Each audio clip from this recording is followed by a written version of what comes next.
Magandang araw mga kagabay, ngayon po June 13, 2024, araw po ng Huwebes.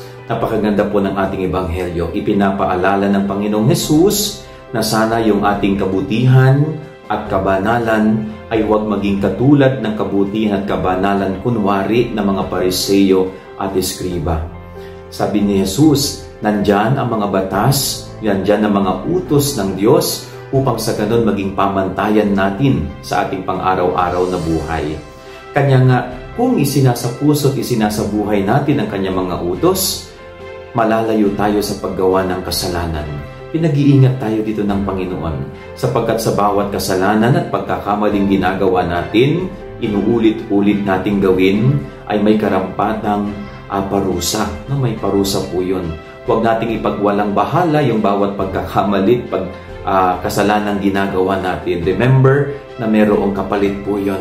Kapag tayo ay gumawa ng masama, kapag tayo ay naghangad ng hindi mabuti, may karampatang parusa po yun, may kapalit po yun.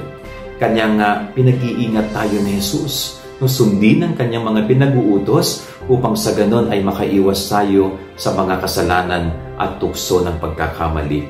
Yan ang ating gabay aral ngayong maghapon. God bless po sa inyo lahat. Pagpalain kayo ng Panginoon.